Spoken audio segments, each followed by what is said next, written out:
안녕하세요. 작은 새와 함께하는 바이블 스터디 305번째 시간입니다. 오늘은 피난성이라는 제목으로 민수기 35장 6절부터 34절까지 함께 살펴보도록 하겠습니다. 6절부터 8절입니다.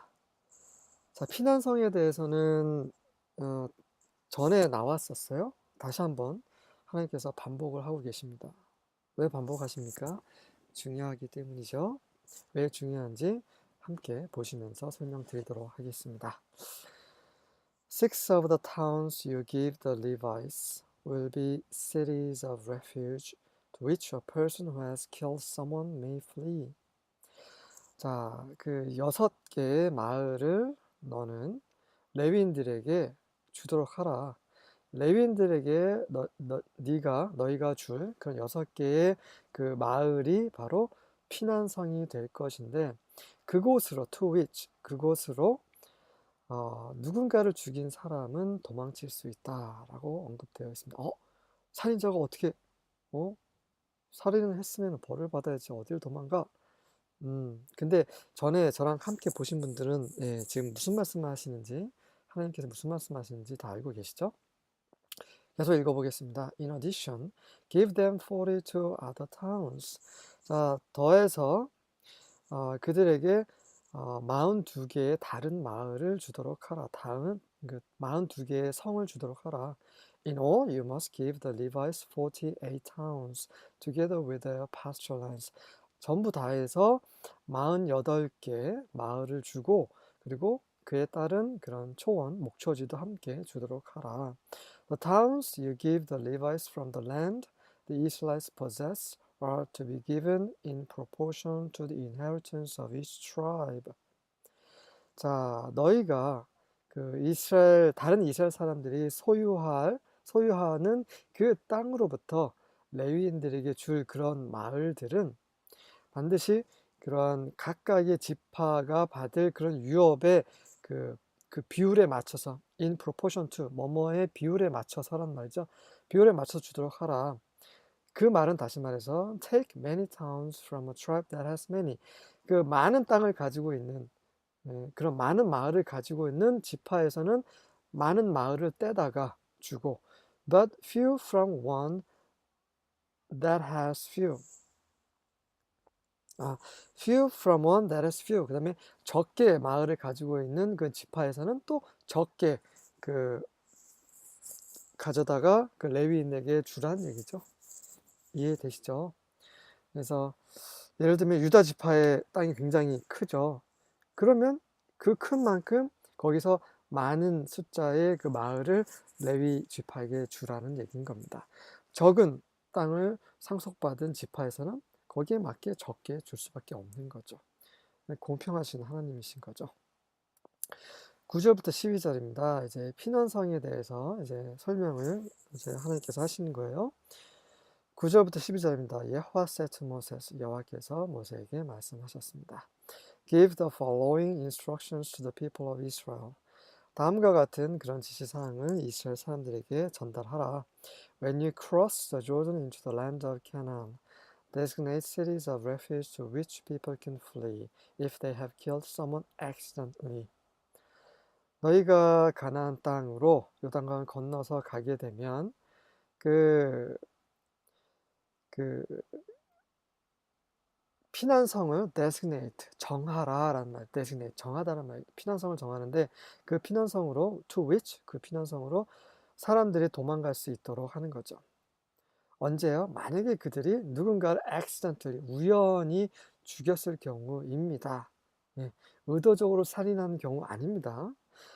자기가 의도하지 않았는데 실수로 정말 그냥 우연히 일어난 거예요. 그래서 우연히 그냥 뒷걸음치다가 우연히 뭔가를 휘두르다가 우연히 뭔가를 떨어뜨렸는데 이렇게 해서 그냥 지나가는 사람이 죽은 경우, 이런 경우를 말하는 거죠. 자기가 악의로 죽인 게 아닌데 억울하잖아요. 그럴 때 그렇게 억울하게 사람을 우연히 죽였을 경우에 그때 도망칠 그런 피난성을 6개를 지정을 하는 거죠. These cities will be places of protection from a dead person's relatives who want to avenge the death. 자, 그래서 이러한 피난성은 어떤 장소냐면 보호하는 장소예요. 누구로부터? 그 죽은 사람의 친척으로부터. 그 친척은 어떤 사람입니까? Who wanna avenge the death. 그 사망에 대해서 avenge, 복수를 하기를 원하는 그 죽은 자의 친척들로부터 그 우연찮게 그냥 사람을 죽이게 된 사람을 보호하는 역할을 하는 곳이 되는 거죠. The slayer must not be put to death before being tried by the community. 그 죽인 자는 절대로 그 회중, the community, 회중에 의해서 그 심판받다, 다시 말해서 재판을 받기 전까지는 절대 처형에 그 사형에 처해서는 안 된다는, 처형을 해서는 안 된다는 것입니다. 13절부터 15절입니다. And the cities that you give shall be your 6 cities of refuge. 그래서 너희가 줄 그러한 피난성, 피난이란 말은 없지만 그 성이니까 피난성이겠죠. 그 성들은 그런 너희의 그런 피난을 위한 그런 6개의 성이 될 것인데, You shall give 3 cities beyond the Jordan and 3 cities in the land of Canaan to be cities of refuge. 자, 그래서 그 3개의 성은 요단강 건너편, 다시 말해서 요단강을 기점으로 동쪽 편인 거죠. 그리고 나머지 3개의 성은 가나안 땅에 두어서 그것이 피난을 위한 그런 성이 될 수 있도록 하라. These 6 cities shall be for refuge for the people of Israel. 계속 지금 강조하고 계세요, 하나님께서는. 그 억울한 일을 당하면 안 되잖아요. 하나님은 공의로운 하나님이세요. 그래서 이스라엘 백성들이 그분이 약속하신 가나안 땅에서도 이런 공의를 행하길 원하시는 거죠. 예수님께서 다시 오시게 되면 이 땅은 공의로운 땅이 될 거예요. 의로운 땅이 될 것이에요. 왜냐하면 그리스도께서 왕으로 다스릴 것이기 때문입니다. 하지만 그날이 오기 전까지는 그러한 그 그리스도의 그 천년 왕국을 예표하는 것이 이 가나안 땅인 거죠. 그래서 그 그림을 천년 왕국 때 그리스도가 다스리신 이 천년 왕국이 어떤 모습인지 미리 그림으로 보여주시는 것입니다. 바로 그리스도의 왕국은 바로 의의 왕국이라는 거, 그것을 보여주시는 거죠. 자, These 6 cities shall be for refuge for the people of Israel. 그래서 이러한 6개의 성은 이스라엘 백성들을 위한 그 피난처가 될 것인데, and for the stranger and for sojourner among them. 이스라엘 백성뿐만 아니라 그곳에 있는 이방인들과 그곳에서 잠깐 거류하고 있는 그런 거주민들까지 그들을 위해서도 동일하게 이런 피난성이 되는 거죠. That anyone who kills any person without intent shall flee there. 그래서 누군가를 그 의도하지 않았는데 죽였을 경우에 그 사람은 누구든지 그곳으로 도망칠 수 있습니다. 16절부터 19절입니다. But if he struck him down with an iron object. 자, 하지만 만약에 그가 그 누군가를 그 쇠붙이로 내리친 거예요. So that he died. 그래서 그가 죽었다 치면 he's a murderer. 그는 살인자인 거죠. The murderer shall surely be put to death. 그래서 그 살인자는 반드시 사형에 처해야 합니다. 왜냐하면 의도적으로 죽였기 때문에. If he struck him down with a stone in the hand. 그리고 또 손으로 돌을 쥐고 누군가 또 내리쳤어요. By which he will die. 그래서 그것으로 그가 죽게 되면 and as a result he died. 그것으로 그걸 죽이려고 했어요. 죽이려고 하는 의도로 돌로 친 겁니다. 그래서 as a result, 그 결과로 he died, 그가 죽었어요. 그러면 동일하게 he's a murderer, 살인자가 되는 거죠. The murderer shall surely be put to death. 자, 살인자는 반드시 사형에 처해야 되는 거죠. Or if he struck him with a wooden object in the hand, by which he might die. 자, 그리고 손에 이제 나무를 쥐고 또 내리쳤어요. 근데 그것을 충분히 죽일 수 있었다는 걸 알면서 이렇게 내리친 거죠. 그래서 and as a result, 그 결과로 he died, 죽게 되었어요. 그러면 동일하게 he is a murderer, 그도 살인자입니다. The murderer shall surely be put to death. 그 살인자는 반드시 사형에 처하리라. 그렇죠. 그러니까 의도적으로 죽인 자에 대해서는 하나님께서 이렇게 3가지 사례로 구체적으로 자세히 알아듣기 쉽게 말씀을 하셨어요. 다시 말해서 너희가 죽일 의도로 누군가를 내리쳤다. 그래서 죽었다. 그럼 너희들은 죽는다라는 거죠. The blood avenger himself shall put the murderer to death. 자, the blood avenger. 자, 그 피의 복수자죠. 그 피의 복수자 그 자신이 그 살인자를 죽음에 처할지다. 그러니까 누군가가 자기 친척을 죽였어요. 그러면 그 사람이 자기 친척의 피를 대신해서 그 피의 복수를 해야 되는 거죠. He shall put him to death when he meets him. 그리고 그 살인자를 만나게 되면 그냥 그 자리에서 그냥 죽여버리는 겁니다. 그래도 아무 상관없어요. 왜냐하면 피의 복수를 한 것이기 때문에 그게 바로 하나님의 의의 심판인 거죠.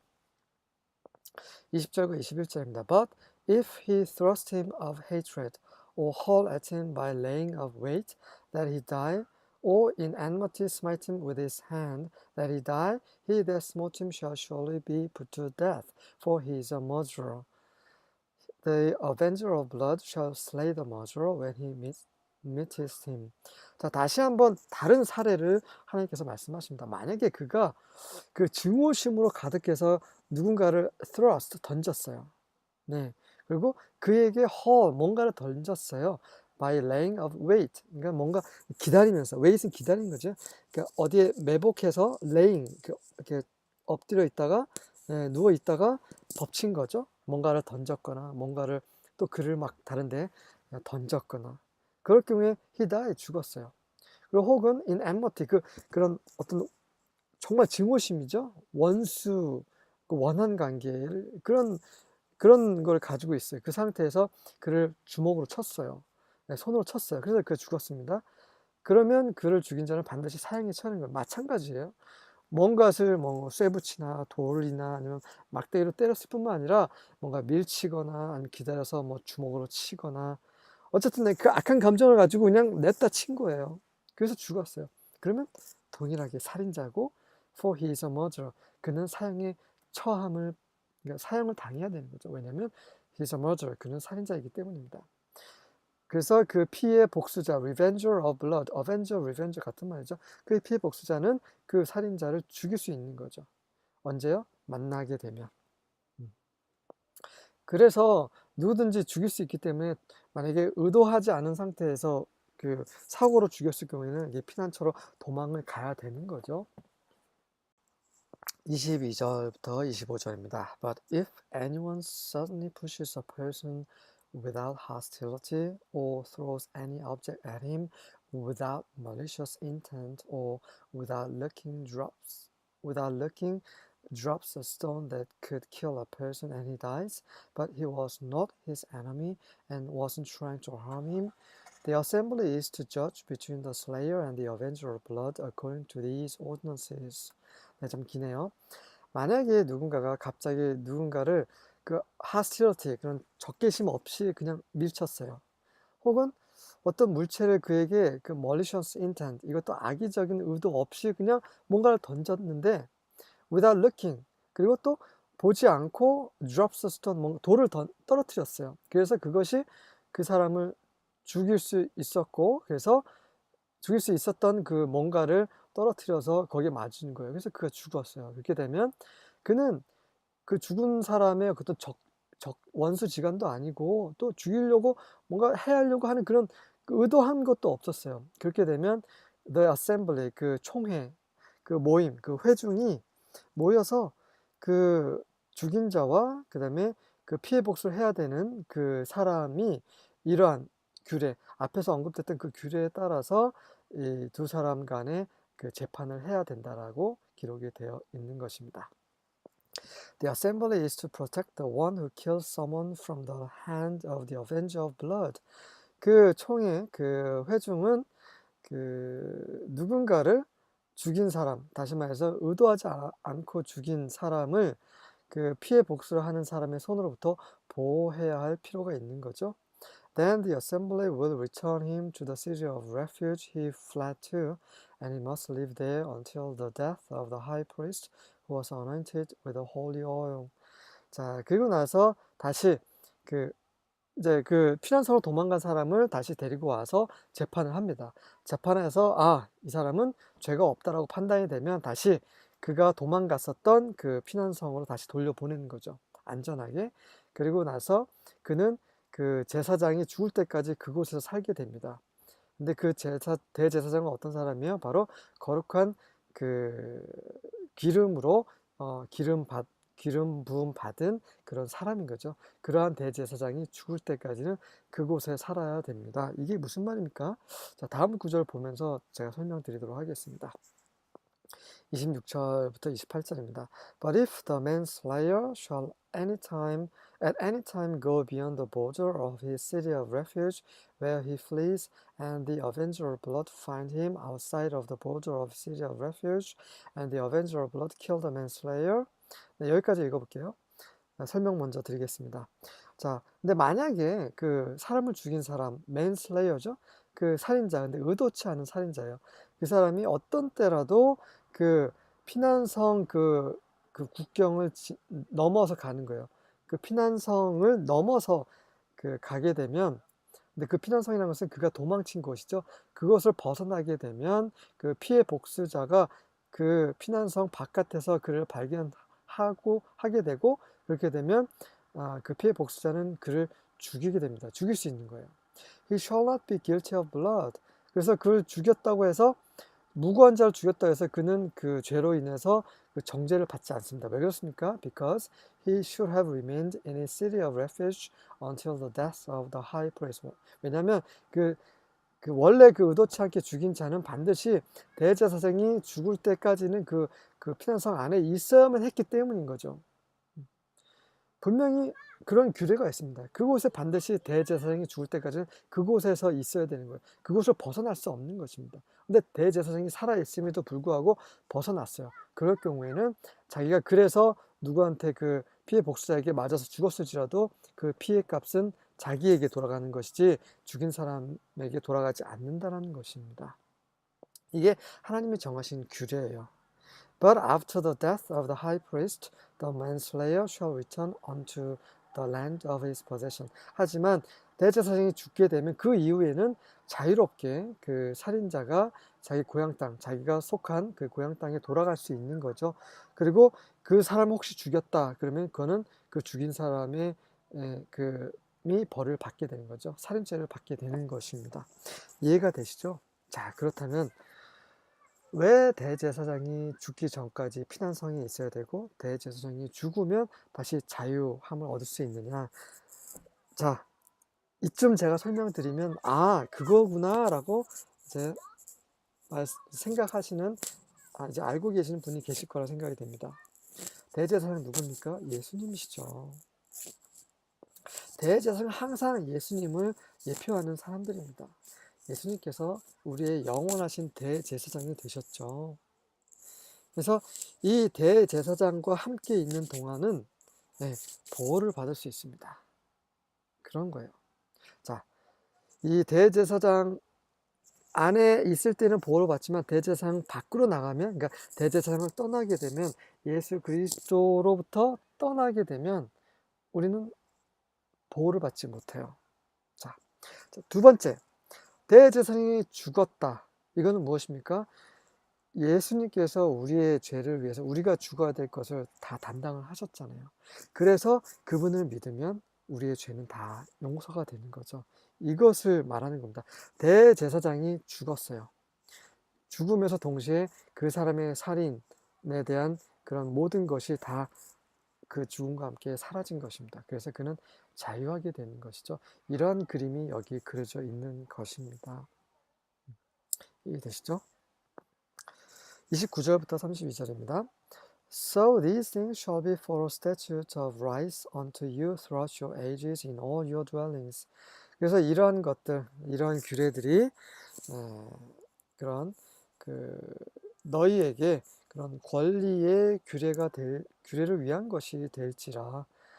너희들뿐만 아니라 너희가 거하는 곳에서 너의 온 세대들, 그러니까 너희 후손들에게까지도 이런 규례는 계속 적용이 될지다라고 말씀을 하고 계십니다. Whoever kills any person, 다시 말해서 누군가를 죽인 사람은 누구든지 the murderer shall be put to death by the mouth of witnesses. But one witness shall not testify against any person to cause him to die. 자, 누군가를 살인한 자는 누구든지 간에 그 증인들의 그 입으로, 그러니까 증인이 있으면 그가 정말 의도적으로 죽였다라는 그런 증인이 있으면 이제 사형에 처하는 거죠. 하지만 한 명의 증인으로는 그 사람을 죽일 수 있는 그런 증거가 될 수 없다라고 기록이 되어 있습니다. 그렇죠? 예수님께서 그 종교인들이 그 현장에서 가늠하다 들킨 그 간통녀를 앞에 데리고 와서 예수님께서 어떻게 할 것이냐고 물었을 때 예수님이 뭐라고 하셨어요? 죄 없는 자는 돌로 먼저 쳐라 했을 때 다 도망가 버렸습니다. 그리고 그 여인에게 예수님이 뭐라고 하셨어요? 나도 너를 정죄하지 않겠다. 그래서 그 여인에 대한 그 증인은 아무도 없었습니다. 그래서 죽일 수 없는 거죠. 마찬가지죠. 한 사람이 저 사람이 의도적으로 죽였어라고 하면 그게 신빙성 있는지 어떻게 알 수 있습니까? 알 수 없다는 거죠. 적어도 2명 이상은 증인이 있어야 이 사형 집행이 성립이 될 수 있다는 것입니다. 왜 그렇습니까? 하나님은 의로우신 하나님이시고 그분의 심판은 항상 의로워야 하기 때문입니다. 그분이 약속하신 그 가나안 땅에서는 항상 의가 다스려야 하기 때문인 거죠. 그래서 죄인은 절대 천국에 들어갈 수 없는 게 바로 그 천국은 하나님이 다스리는, 그분의 의로 다스리는 그런 영역이기 때문입니다. 자, moreover, you shall take no ransom for the life of a murderer who is guilty of death.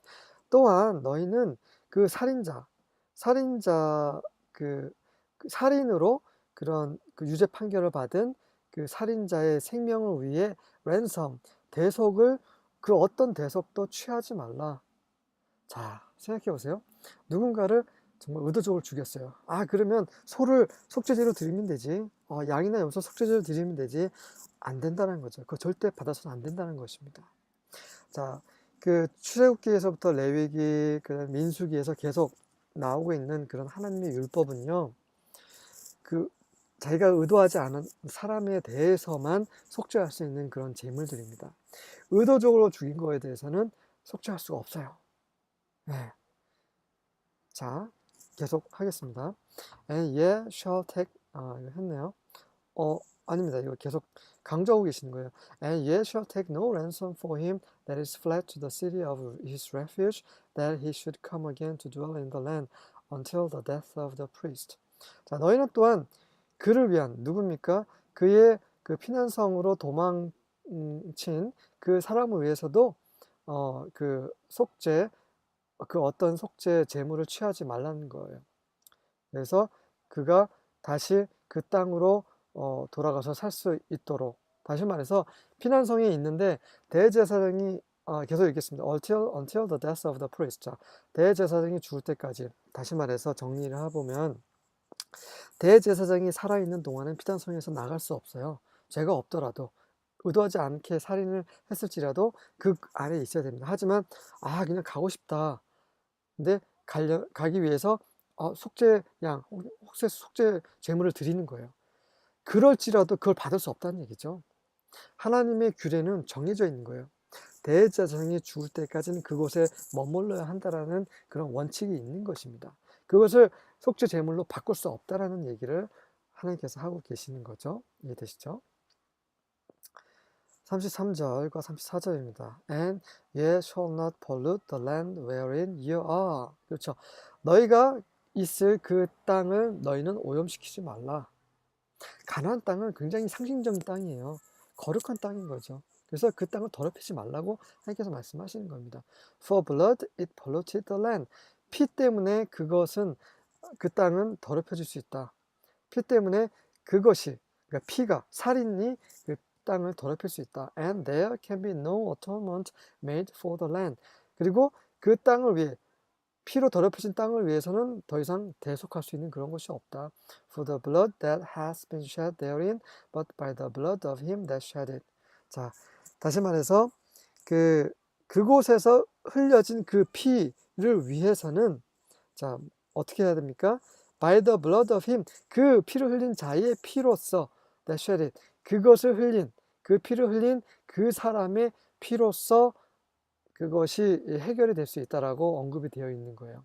자, 그러니까 자기가 그 죽인 사람이 죽어야 된다는 거죠. 다른 짐승으로 자기가 죽을 죄를 덮어버릴 수 없다는 것입니다. 살인자는 죽어야 된다는 거예요. 살인자도 아니면 의도하지 않고 사고로 죽였을 경우에 그 피난성에 있어야 되는데 또 있지 않고 거기서 나올 경우에도 그 사람에게도 그 속죄 제물을 드릴 수 없다는 거죠. 네.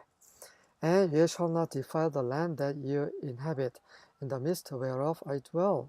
자, 내가 거하고 있는 그 땅이 가나안 땅이죠. 하나님께서 거하시는 그 땅을 더럽히지 마라.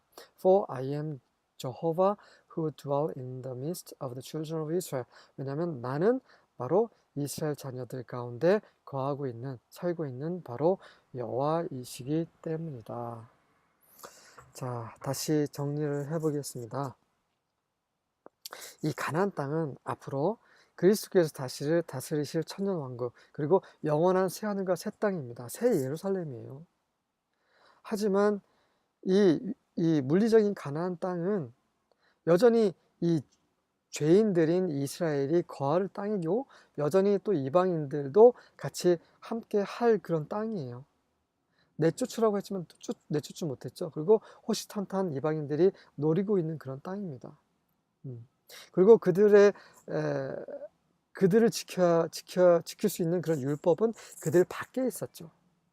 그래서 절대로 그들은 그 안에서 의롭게 거룩하게 살 수가 없습니다. 그건 불가능해요.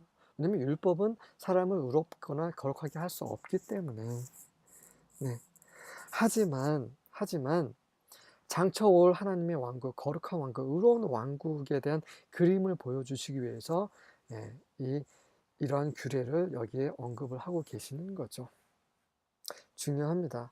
자, 우리에게 하시는 말씀이세요. 우리는 장차 그리스도의 왕국에 들어갈 사람들입니다. 그렇죠? 여러분과 저 모두 이것을 소망하고 있습니다. 그렇다면 그런 가나안 땅에 들어가려면 우리는 살인해서도 안 되고, 또 우리는 살인자에 대해서 의롭게 심판을 하는 것을 우리는 연습을 해야 되는 거죠. 우리가 거룩하고 우리가 의로워야 됩니다. 왜 그렇습니까? 우리 안에 하나님께서 살아계시기 때문입니다. 성령께서 우리 안에 계세요. 우리는 성령의 전, 하나님의 집이기 때문입니다. 이 땅에 살아있는 동안에 이러한 것을 우리 몸을 통해서 행하지 않는다면, 거룩함과 의로움을 우리가 이루지 못한다면, 그것은 우리 행위로 하는 게 아니죠. 우리 안에 계신 성령께 우리가 순종함으로 할 수 있는 거죠. 성령께서 이것을 이루시는 거죠. 예수님께서 십자가에서 이루신 것을 성령께서 계속 우리 삶을 통해서 이루어 가시는 거죠. 그렇게 하지 않는다면, 그렇게 살지 않는다면, 그러면 그리스도 왕국에 들어갈 수 없습니다. 이건 100% 확신합니다. 신앙생활은 이런 것입니다. 대충 그렇게 하는 거 없습니다. 세상에 발 한 짝, 또 교회 그리스도 안에 발 한 짝, 그런 거 없습니다. 그러면 일하지 말라는 얘기가 그렇지 않습니다. 여러분, 직장에서 열심히 일하셔야 됩니다. 여러분의 직장의 상사, 여러분을 고용한 사람들을 위해서 죽게 대하듯 하셔야 됩니다. 다만 그 안에서 열심히 일하면서도 그리스도의 향기를 내뿜어야 되는 거죠. 거짓말하지 말고. 그렇죠? 그리고 다른 사람에게 모함하지 말고 의롭게, 정직하게, 열심히, 사람이 보든 안 보든 열심히 일을 해야 되는 것입니다. 이것이 바로 그리스도 안에서 그분의 의와 그분의 거룩함과 그분의 성품, 그리스도 예수처럼 사는 생활인 거죠. 이것이 바로 우리가 그리스도 왕국으로 들어갈 수 있는 정상적인 그리스도인의 생활입니다. 수고하셨습니다.